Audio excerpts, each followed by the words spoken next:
What's up, everybody? James Duggan with IGN Access here at E3 2017. Joining me is Jonathan Dornbush to talk about Assassin's Creed Origins. You got to take a little bit of a look at it, so let's examine the titular element, Origins. Tell me about it. Origins. So we played Assassin's Creed Origins on Scorpio, which is awesome to begin with, but Origins itself, it's going back to 49 BCE, ancient Egypt. This is sort of the formation of the Brotherhood as we know it, so we're really going further than we've ever gone in the series to the past, which is really exciting.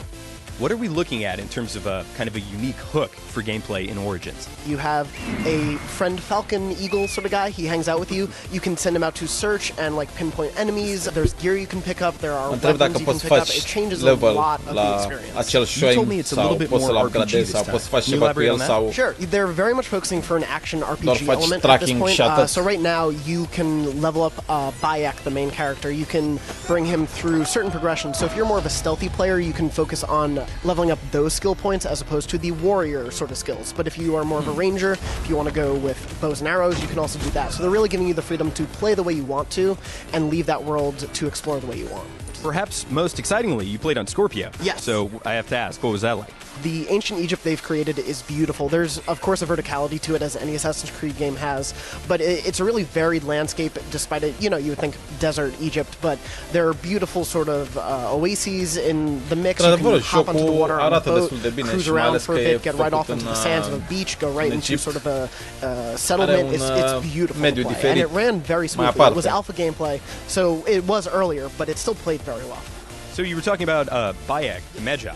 And he's kind of the main character, the protagonist. Can you tell me about his personality? Did you get to see anything like that? He seemed to be a man of the people, as some of the assassins are. He very much was a caring, sort of stoic type.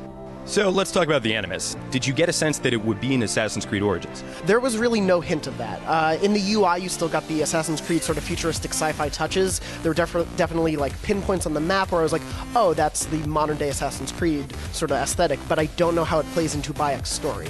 Great. That was a little sneak preview of Assassin's Creed Origins. This is Jonathan Dornbush. You can check his preview out on IGN.com soon, very soon. And for all things Assassin's Creed and E3, you're already in the right place at IGN.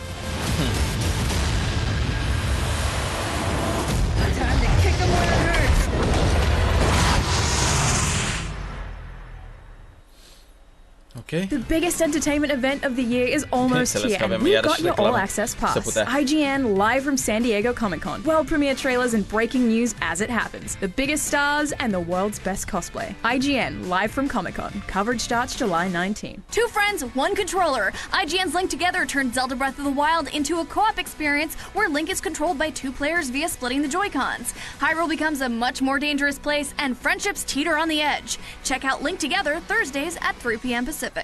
IGN is the world's #1 media brand for video games and entertainment. From breaking news and brand new trailers to reviews, let's plays, and the latest tips and tricks. IGN brings you the videos you crave everywhere you watch. Whether you're on the IGN app, PlayStation, Xbox, YouTube, Facebook, Snapchat, or IGN.com, IGN's got you covered on everything you care about. IGN, the #1 source for video game fans worldwide. Did you know that IGN has an app that gives you all the tools you love right in the palm of your hands? It's fast, and you can save videos and articles for later, check your personalized feed, or check out all the latest reviews. Download it now on the iOS or Android App Store.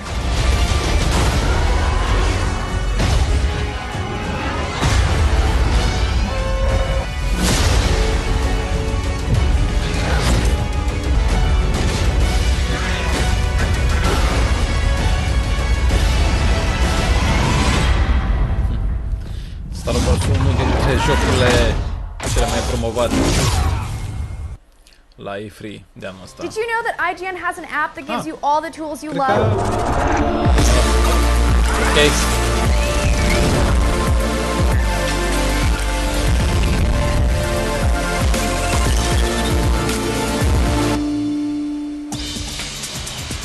Welcome back to IGN Live at E3. I'm Damon Hatfield, and we're coming to you from Los Angeles, where in just a bit, we will take you to live at Ubisoft's press conference. Remember, no matter where you are, you can be a part of the action. Get access to IGN Live on your computer, your phone, your console. We're on YouTube, Twitch, Facebook, and basically anything with an internet connection.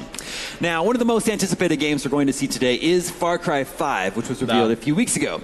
There's a whole new setting, and the premise is making some waves. We broke down everything we know so far in this Road to E3 report. Something is coming. You can feel it, can't you?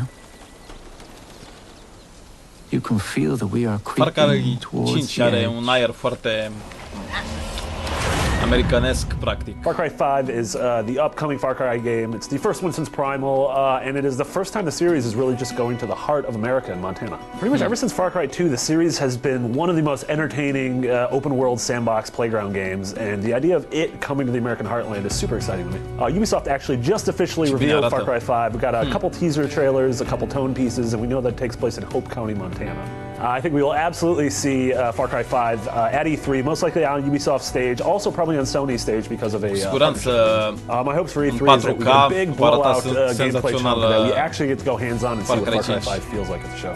So the big things we know about Far Cry 5 right now are its setting, and we know sort of the tone it's going for and some of the characters that we're going to be interacting with, especially the villains. But the one thing I really want to see from it is what's the game going to feel like when we play? The American heartland is a lot different than, you know, the Himalayas or than a Caribbean island.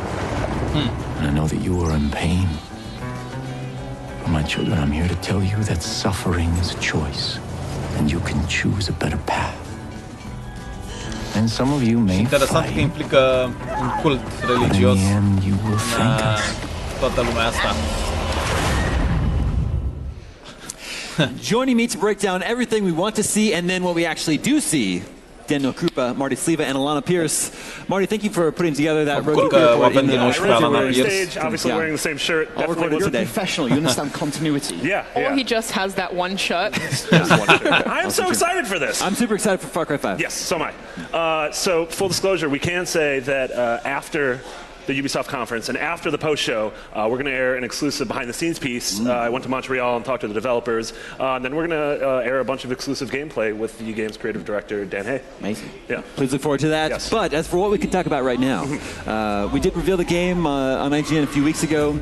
Catch us up to speed on where Far Cry 5 is set, what we're doing there. Yeah, so this is the first time the series, obviously, it's set in America, Hope County, Montana. You play as just an avatar. You create a character. It could be a man, a woman, any race, and you play a junior sheriff who's sort of caught in the middle of this town that's been overrun by this crazy sort of zealot cult that believes the doomsday is coming. I feel really sorry for this junior detective. This is their first job. Yeah, it's kind of tough. I mean, usually it's like, oh, there's a burglary, or like someone stole a pie from her windowsill. Yeah, it's a murderous cult. Yeah, it's a murderous cult. We're in Polk County. Yeah. Brilliant. Oh, that's not great.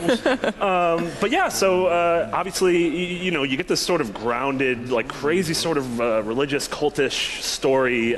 We saw the villains in that one shot of sort of the Last Supper. It's this crazy family. But then that's also juxtaposed with the fact that this still is a Far Cry game. So there's going to be animals, there's going to be outposts, there's going to be just crazy open world action. Obviously planes, trains, trucks. Alana, are you excited for this one? Oh, totally. Yeah, I love Far Cry. Far Cry 3 is one of my favorite games. I'm really interested to see what we're actually going to be doing in this. Yes. I understand the tone, I think. I want to see more of that, but I want to see solid gameplay. You mentioned those outposts. I want to know what those look like. Liberating outposts is one of my favorite things to do in Far Cry. What does that look like in Hope County? I can't even picture it. So. I think Dan Hay said about how they took the idea of an outpost. You can come from any angle and take it how you want. But in this game, they want to make the entire map an outpost. Yeah. So you can experiment in a bigger way. So, like, David and I are from the Midwest, so when we say Montana, we sort of have an idea for what Montana is. You guys, spoilers, aren't from America. I assume basically it's all like this. Yeah, yeah. I mean, so like, do you in your mind is like rural America? There's California and New York, and then it's just that. And it's just in between everything. Yeah. Like, to you, in your mind, is that like a fun playground for Far Cry, which has traditionally been like the Himalayas or an island or Africa? I have no idea. Yeah, it's really hard to say. I kind of, for some reason, expect everywhere to be snowy in the U.S. Being from Australia, where it doesn't snow very much, it's like, do we get that in this game? Are there going to be seasons? I have no idea. I don't know. One of my favorite things about Far Cry games is like the exotic wildlife. Yeah. And so far, I've seen a cow Yeah. I like cows. Cows aren't exotic? Cows great. Yeah. And also, I've heard that you can train a dog in the game. Oh, there is absolutely a dog. We're going to talk quite a bit about the dog afterwards. We have actually exclusive dog gameplay, which is wonderful. So, wow. Yeah. Amazing. And the dog's actually going to be here on the show, too. So that's really very exciting. I'm going to have an asthma attack. Love it. The Far Cry games usually have a great villain. That's kind of like one of the things they're known for. Yeah. So we had, obviously, Far Cry 3 had Voss, Far Cry 4 had Pagan Min, and we saw here that it's sort of this family, and it's this priest and his siblings, which you see on the sort of the Last Supper table, and it's this crazy family that sort of takes charge of Hope County by preying on people's fears and weaknesses and giving them a sliver of hope, even if it's violent hope. So, yeah, I definitely want to see more of the villains and see if they can live up to what Michael Mondo. Yeah, that's what I was wondering about. They haven't revealed who's playing caracterul din Far Cry 3 a fost pur și simplu announced if it's a well-known actor. It's funny that it's so similar in premise to Outlaws 2. It's kind of the same thing, right? Foarte bine realizat și foarte bine dezvoltat în poveste. Pe când Far Cry 4, Pagan, destul de slab. Hasn't Ubisoft also said they have a new feature to reveal today for Far Cry 5? I don't know if they've said that, but we're definitely going to reveal a new feature. What do you guys think it is? I have to play Corey because I know what it is. When they announced the game the other week, when they showed the trailer, there were those 3 like character vignettes, and I don't think it's very clear how they factor into the game as yet, whether they're co-op characters or whether they're kind of NPCs, which you main recruit, characters, and they're kind of your allies in the town. Yeah, and we do know. It would be cool to have a squad. People you can roll with constantly. Especially if you're taking on a family, it makes sense for you to have your own backup. Yeah, and they've said that you can play the whole game 2-player co-op. It's 2-player pop-in, pop-out co-op, which seems super fun. That's kind of the first time the series has done it. They also said multiplayer is coming back, so maybe we'll get more details on that. Yeah. All right, we're excited. Okay, until last year, the Assassin's Creed franchise had been consistently pumping out a new title every year, sometimes even 2. So what does taking a year off mean for this next chapter, Assassin's Creed Origins? We played it. Yeah, we played it. We got to play it. We can actually talk about it. Yeah. Give us the info dump. Yeah, we got to play it yesterday on the Xbox One X. Cool. So this was the first time either of us have obviously gone hands-on with that. And set back to ancient Egypt, I think it's 45 BC, and it's the Black Flag team. And to me, personally, it played a lot like Black Flag in a really good way. Yeah, one thing that I really liked, and one of the first things that I actually did, was just found a boat that was just parked on a dock, got in it, sailed away. Just because you can do that. I felt like I had a lot of freedom, and there was kind of less. I feel like when you were getting in boats, even in Black Flag, it was more of a task. We just had to wait for it to load in. Sometimes it would drop through the water. There was all that kind of stuff. Didn't see any bugs, so that's great. But it felt like I really had the choice to do anything in a way that is probably one of my favorite things that they constantly expand on in Assassin's Creed games. It's like there's a lot of stuff that you can do. And I got on this boat, sailed out into the sea, and then found hidden treasure underwater, dove down, picked up a bow, and in my inventory it immediately told me that it was kind of a rare item that was better than any of the other bows I had equipped. So I think there's going to be a kind of in-depth loot system here. It looks like there's a lot of customization and RPG elements as well, which I'm really excited about. That sounds awesome. I think it's really key they spend like the conference today emphasizing what has changed, because in the Xbox conference you saw some gameplay and it looks like Assassin's Creed, so you don't necessarily convey all the things and the ways that it has changed. I felt a little that way playing it, but you felt less that way. I was like, you know, this feels a lot like Assassin's Creed to me, in a way that I didn't think it was quite different enough, but... Yeah, so I played a little bit more than you did, and some of the differences to me, it felt, you mentioned the boat earlier, stealing animals and boats almost felt like GTA Watch Dogs, where it was more consumable, which I like. Like you said, like in Black Flag, it was like, if you got on a boat, it was sort of this like laborious task, whereas here it was like, well, I'm going to steal this fisherman's boat and just go to that island, so do you get to do much of the combat? Because that seems the thing they've really rejigged, because it's about like hitboxes and adjusting your distance, which is way more like Dark Souls. We saw the parry in the trailer. And they even have emphasized that they want bosses. Like, they weren't saying Dark Souls, but everything they were saying about the bosses that you have to learn the patterns of, that you have to learn how to counter, parry, dodge. I'm like, this sounds like using Dark Souls is kind of like shorthand for like a more complex combat system. Boși într-un joc Assassin's Creed, pentru că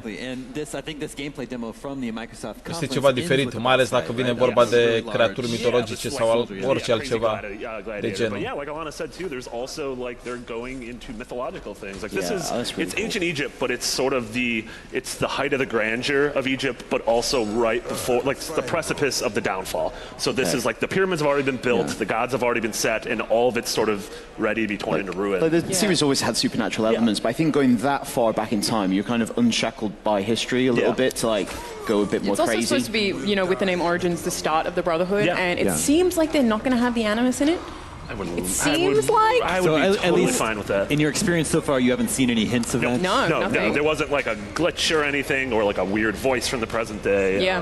Well, this almost continues the trend of Syndicate, which is actually a really good Assassin's Creed game, but I think people were so fatigued by the time that came out, not a lot of people played it as they should have done. And in that game, the characters are almost bored of the Animus. And all the kind of absurd stuff. So I feel like, hopefully this has been in development since Black Flag, so 3.5 years.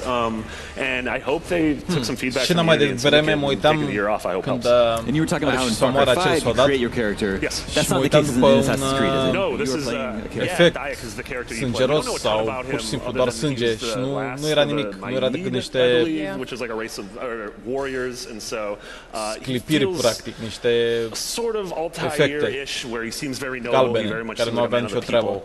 One thing I really liked is actually when you go back to that town, which I guess is his hometown, I felt like the characters in the town were actually alive. People were interacting with what I was doing, which is something that I think Assassin's Creed kind of has failed on in the past, where they only react to you if you brush them. So it felt more alive. People were waving, people were acknowledging my presence. You shouldn't be doing that to strangers in a town, Molly.